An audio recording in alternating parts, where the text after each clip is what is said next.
As primas de Sapucaia. Há umas ocasiões oportunas e fugitivas em que o acaso nos inflige 2 ou 3 primas de Sapucaia. Outras vezes, ao contrário, as primas de Sapucaia são antes um benefício do que um infortúnio. Era à porta de uma igreja. Eu esperava que as minhas primas, Claudina e Rosa, tomassem água benta, para conduzi-las à nossa casa, onde estavam hospedadas. Tinham vindo de Sapucaia pelo carnaval e demoraram-se 2 meses na corte. Era eu que as acompanhava a toda parte. Missas, teatros, Rua do Ouvidor. Porque minha mãe, com o seu reumático, mal podia mover-se dentro de casa, e elas não sabiam andar sós. Sapucaia era a nossa pátria comum. Embora todos os parentes estivessem dispersos, ali nasceu o tronco da família. Meu tio José Ribeiro, pai destas primas, foi o único de 5 irmãos que lá ficou lavrando a terra e figurando na política do lugar. Eu vim cedo para a corte, donde segui a estudar e bacharelar-me em São Paulo. Voltei uma só vez a Sapucaia, para pleitear uma eleição que perdi. Rigorosamente todas estas notícias são desnecessárias para a compreensão da minha aventura, mas é um modo de ir dizendo alguma coisa, antes de entrar em matéria, para a qual não acho porta grande nem pequena. O melhor é afrouxar a rédea, a pena, e ela que vá andando, até achar entrada. Há de haver alguma, tudo depende das circunstâncias, regra que tanto serve para o estilo como para a vida. Palavra puxa palavra, uma ideia traz outra. E assim se faz um livro, um governo ou uma revolução. Alguns dizem mesmo que assim é que a natureza compôs as suas espécies. Portanto, água benta e porta de igreja. Era a igreja de São José. A missa acabara, Claudina e Rosa fizeram uma cruz na testa com o dedo polegar, molhado na água benta e descalçado unicamente para esse gesto. Depois ajustaram os manteletes, enquanto eu ao portal ia vendo as damas que saíam. De repente estremeço, inclino-me para fora, chego mesmo a dar 2 passos na direção da rua. Que foi, primo? Nada, nada. Era uma senhora que passara rentezinha com a igreja, vagarosa, cabisbaixa, apoiando-se no chapelinho de sol. Ia pela Rua da Misericórdia acima. Para explicar a minha comoção, é preciso dizer que era a 2ª vez que a via. A primeira foi no Prado Fluminense, 2 meses antes, com um homem que pelos modos era seu marido, mas tanto podia ser marido como pai. Estava então um pouco de espavento, vestida de escarlate, com grandes enfeites vistosos e umas argolas demasiado grossas nas orelhas, mas os olhos e a boca resgatavam o resto. Namoramos as bandeiras despregadas. Se disser que saí dali apaixonado, não meto a minha alma no inferno, porque é a verdade pura. Saí tonto, mas saí também desapontado. Perdi-a de vista na multidão. Nunca mais pude dar com ela, nem ninguém me soube dizer quem fosse. Calcule-se o meu enfado, vendo que a fortuna vinha trazê-la outra vez ao meu caminho, e que umas primas fortuitas não me deixavam lançar-lhe as mãos. Não será difícil calculá-lo, porque estas primas de Sapucaia tomam todas as formas, e o leitor, se não as teve de um modo, teve-as de outro. Umas vezes copiam o ar confidencial de um cavalheiro informado da última crise do ministério, de todas as causas aparentes ou secretas, dissensões novas ou antigas, interesses agravados, conspiração, crise. Outras vezes enfronham-se na figura daquele eterno cidadão que afirma de um modo ponderoso e abotoado que não há leis sem costumes, nisi lege sine moribus. Outras afivelam a máscara de um danjô de esquina, que nos conta miudamente as fitas e rendas que esta, aquela outra dama levara ao baile ou ao teatro. E durante esse tempo a ocasião passa, vagarosa, cabisbaixa, apoiando-se no chapelinho de sol. Passa, dobra a esquina e adeus. O ministério esfacelava-se, Malinas e Bruxelas, nisi lege sine moribus. Esteve a pique de dizer às primas que se fossem embora. Morávamos na Rua do Carmo. Não era longe, mas abri mão da ideia.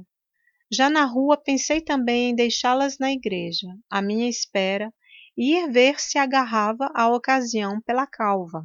Creio mesmo que cheguei a parar um momento, mas rejeitei igualmente esse alvitre e fui andando. Fui andando com elas para o lado oposto ao da minha incógnita.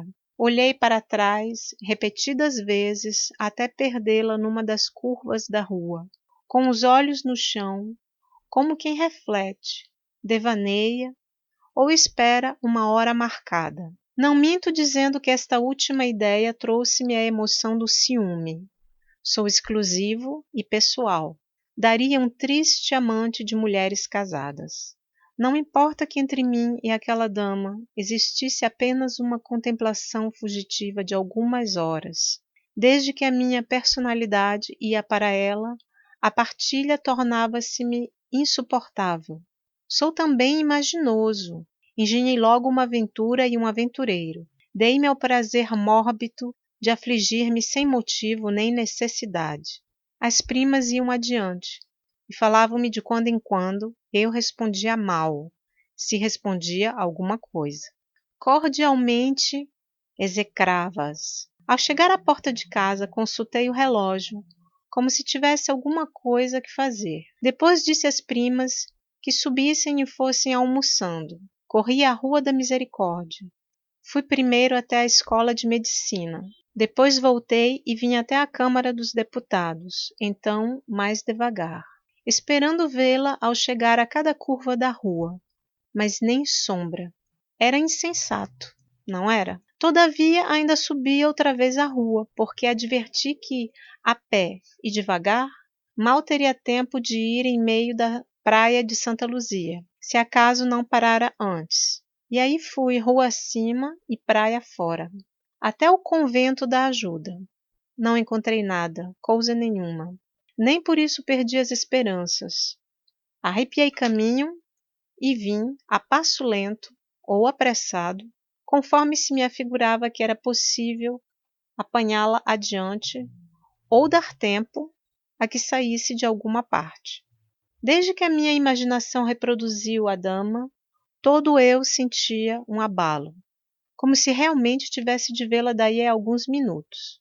Compreendi a emoção dos doudos.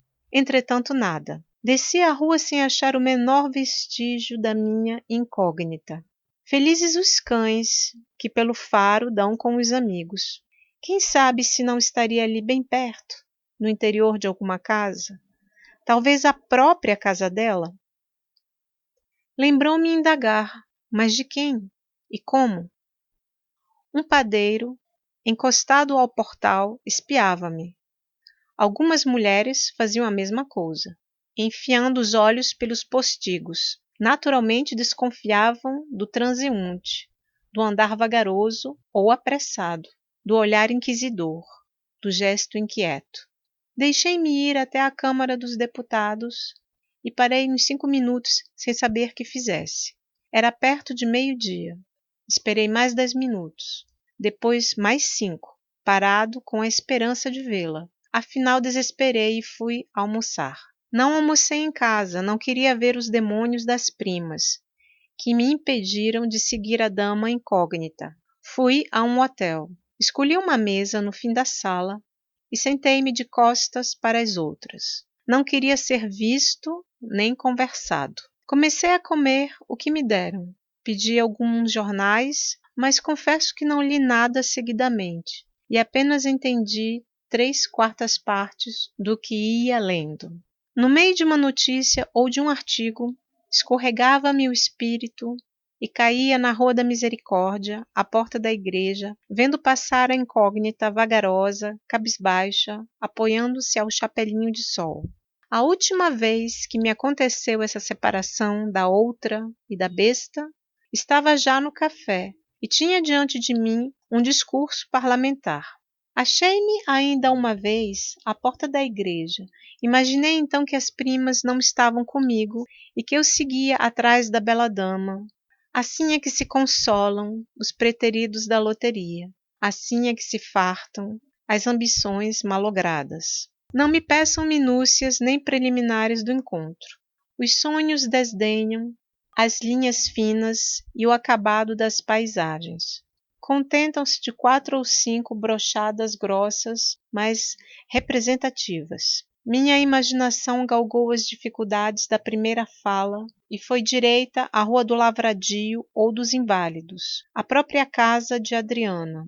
Chama-se Adriana. Não viera à Rua da Misericórdia por motivos de amores, mas a ver alguém, uma parenta ou uma comadre, ou uma costureira. Conheceu-me e teve igual comoção. Escrevi-lhe, respondeu-me. Nossas pessoas foram uma para a outra por cima de uma multidão de regras morais e de perigos. Adriana é casada. O marido conta 52 anos. Ela 30 imperfeitos. Não amou nunca, não amou mesmo o marido, com quem casou por obedecer à família. Eu ensinei-lhe ao mesmo tempo o amor e a traição. É o que ela me diz nesta casinha que aluguei fora da cidade, de propósito para nós. Ouço-a embriagado. Não me enganei. É a mulher ardente e amorosa, qual me diziam os seus olhos. Olhos de touro como os de Juno, grandes e redondos. Vive de mim e para mim. Escrevemo-nos todos os dias e, apesar disso, quando nos encontramos na casinha, é como se medeara um século. Creio até que o coração dela ensinou-me alguma coisa, embora noviço, ou por isso mesmo. Nesta matéria desaprende-se com o uso, e o ignorante é que é douto. Adriana não dissimula a alegria nem as lágrimas. Escreve o que pensa, conta o que sente. Mostra-me que não somos dois, mas um. Tão somente um ente universal, para quem Deus criou o sol e as flores, o papel e a tinta, o correio e as carruagens fechadas. Enquanto ideava isto, creio que acabei de beber o café. Lembra-me que o criado veio à mesa e retirou a xícara e o açucareiro. Não sei se lhe pedi fogo. Provavelmente viu-me com um charuto na mão e trouxe-me fósforos. Não juro, mas penso que acendi o charuto porque daí a um instante, através de um véu de fumaça, vi a cabeça meiga e enérgica da minha bela Adriana, encostada a um sofá. Eu estou de joelhos, ouvindo-lhe a narração da última rusga do marido, que ele já desconfia. Ela sai muitas vezes, distrai-se, absorve-se, aparece-lhe triste ou alegre, sem motivo. E o marido começa a ameaçá-la. Ameaçá-la de quê? Digo-lhe que, antes de qualquer excesso, era melhor deixá-lo para viver comigo, publicamente, um para o outro. Adriana escuta-me pensativa, cheia de Eva, namorada do demônio, que lhe sussurra de fora o que o coração lhe diz de dentro. Os dedos afagam-me os cabelos. Pois sim, pois sim.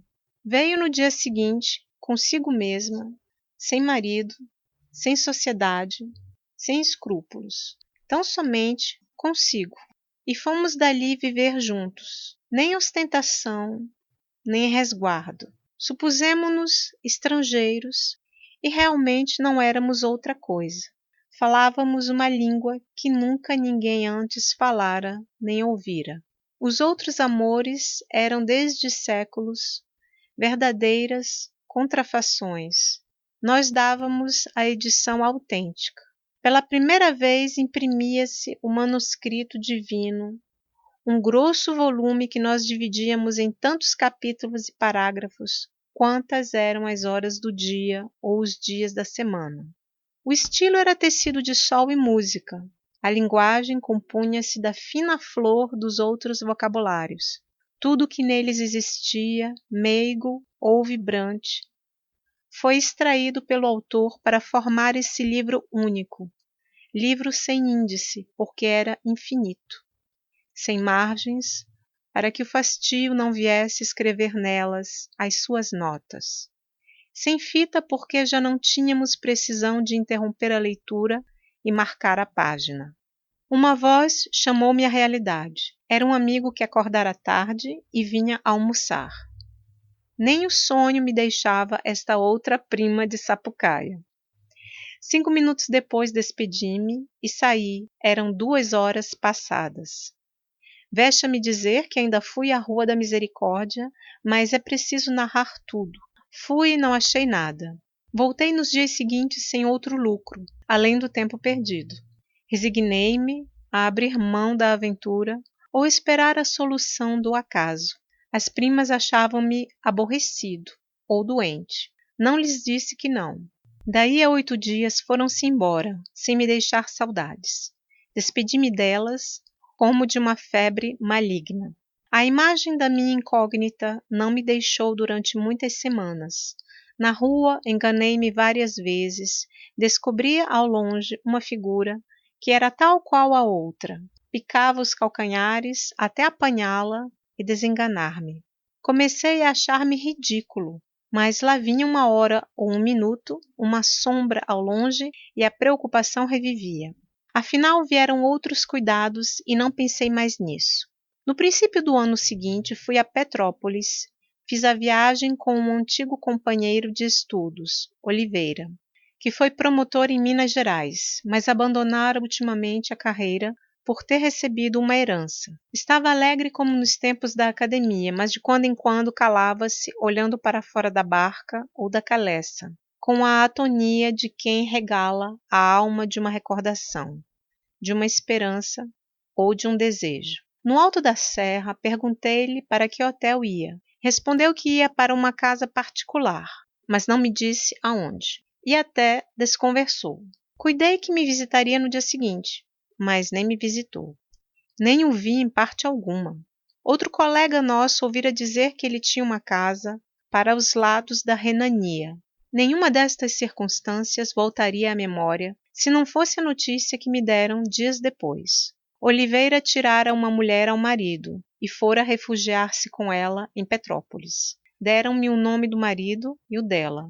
O dela era Adriana. Confesso que, embora o nome da outra fosse pura invenção minha, estremeci ao ouvi-lo. Não seria a mesma mulher? Vi logo depois que era pedir muito ao acaso.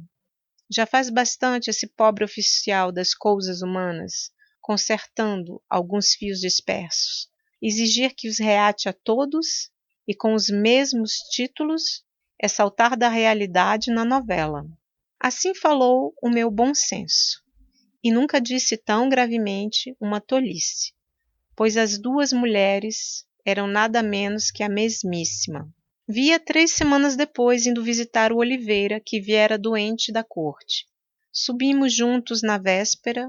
No meio da serra começou ele a sentir-se incomodado. No alto estava febril. Acompanhei no carro até a casa e não entrei, porque ele dispensou-me o incômodo. Mas no dia seguinte fui vê-lo, um pouco por amizade, outro pouco por avidez de conhecer a incógnita.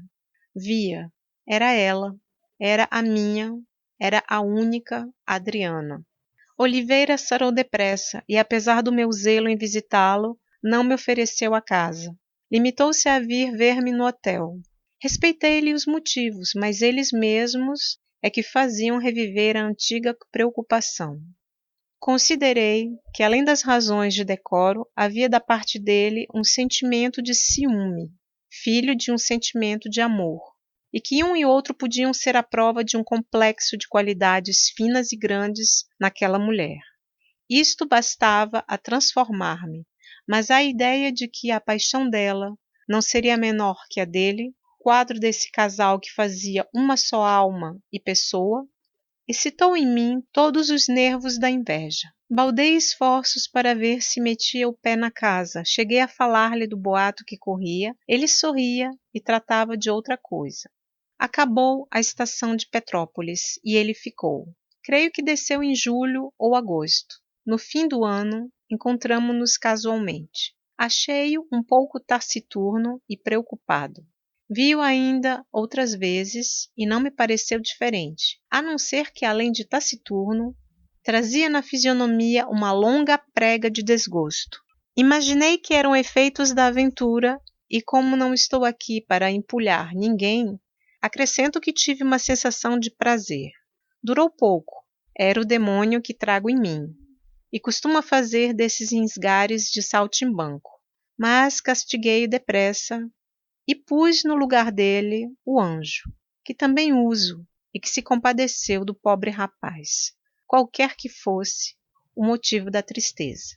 Um vizinho dele, amigo nosso, contou-me alguma coisa que me confirmou a suspeita de desgostos domésticos.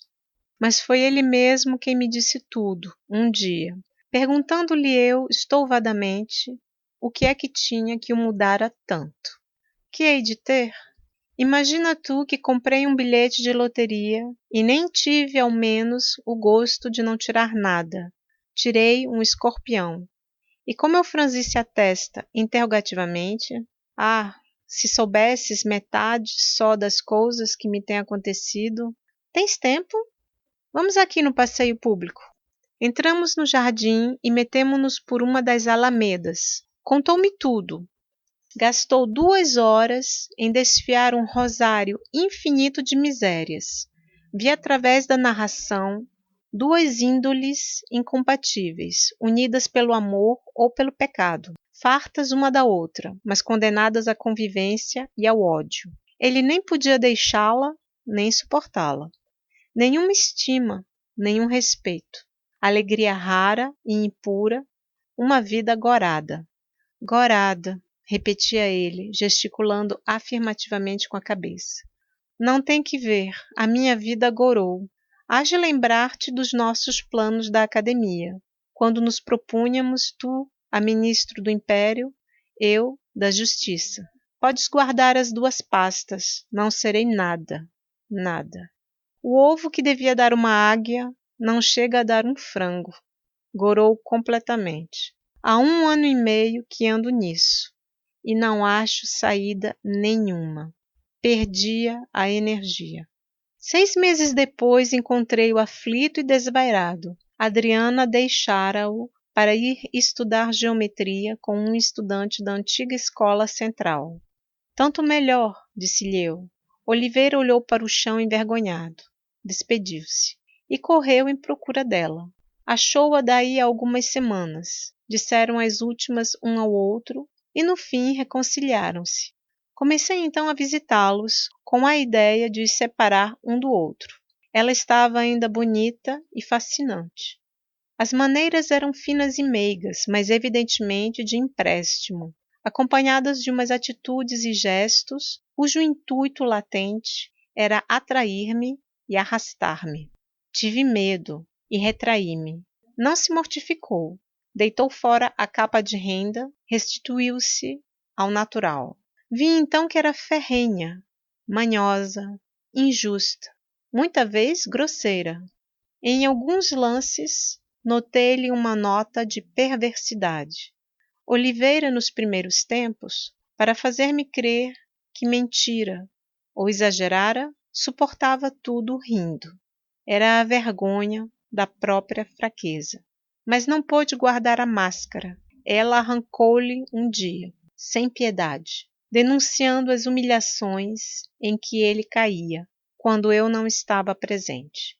Tive nojo da mulher e pena do pobre diabo. Convidei-o abertamente a deixá-la. Ele hesitou, mas prometeu que sim. Realmente, não posso mais. Combinamos tudo, mas no momento da separação não pôde. Ela embebeu-lhe novamente os seus grandes olhos de touro e de basilisco, e desta vez, ó minhas queridas primas de Sapucaia, desta vez, para só deixá-lo exausto e morto.